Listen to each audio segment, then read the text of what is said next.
નમસ્કાર દર્શક મિત્રો, હું છું Rohit Vachhani, Chris organic sales agency ઉપલેટાથી. હવે આપણે આજે વાત કરવાના છે તલના પાકની અંદર. તો તલના પાકની અંદર અટાણે જોહો તો આ 70 દિવસના તલ છે. તો 70 દિવસના તલ કેવા હોવા જોઈએ? તો કે આની એક તો સિરીઝ જે છે ને એ કમ્પ્લીટ છે. બિલ્ડેની બેઠક બરોબર, આ સોટિયા તલ છે. બેઠક તમે જો હરેક જગ્યાએ, આ એક છોડ આવો છે એવું નથી, તમે હરેક જગ્યાએ જોવો ને તો બધામાં છકડ છે.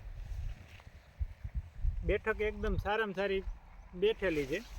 હવે આની અંદર આપણે જે ટ્રીટમેન્ટ કરી છે તો કે ભાઈ શરૂઆતના સ્ટેજની અંદર પાયાનું ખાતર અંગના ગોળ નાખ્યું છે, જે છાણિયા ખાતરની સામે છે. એ પછી આપણે જે છે એ ફ્લાવરિંગ માટેના 2 ડોઝ માર્યા છે. ઘણાયના પ્રશ્ન હોય કે ભાઈ તલના પાકની અંદર અથવા તો કોઈ પણ પાકની અંદર ફ્લાવરિંગની શું જરૂર છે?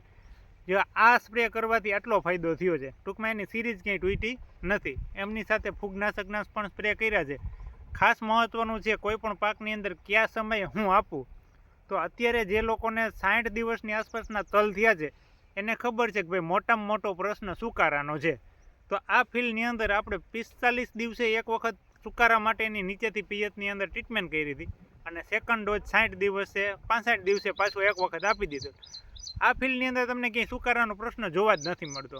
મતલબ કે ખેતીની અંદર હવે સારામાં સારું વધુ ઉત્પાદન લેવું હોય તો એડવાન્સ ટ્રીટમેન્ટ કરવી જરૂરી છે, જે આ ફિલ્ડની અંદર આપણે જોવા મળે છે. બરોબર છે. અત્યારે જે લોકોએ તલ છે એને ખ્યાલ જ છે કે ભાઈ કેવી પરિસ્થિતિ છે. એની સામે જો આ ફિલ્ડની અંદર આપણે કાંઈ પ્રશ્ન જોવા મળતો નથી અને સારામાં સારું ઉત્પાદન મળશે એવું અત્યારે આપણે ફિલ્ડમાં જોતા અનુભવ થાય છે. એમ કે ભાઈ જે કાંઈ પ્રોડક્ટ આપી છે એના પરફેક્ટ રિઝલ્ટ આપણે મળ્યા છે. તમારે પણ જો આવતી સિઝનની અંદર સીડ ટુ હાર્વેસ્ટિંગ કરાવવું હોય તો અત્યારે જ અમારું બુકિંગ ચાલુ જ છે, જેમાં આપણે કોઈ પણ પાક વાવો એમાંથી પાક પાકી જાય ત્યાં લગીનની સિસ્ટમ આપણે અપનાવશી.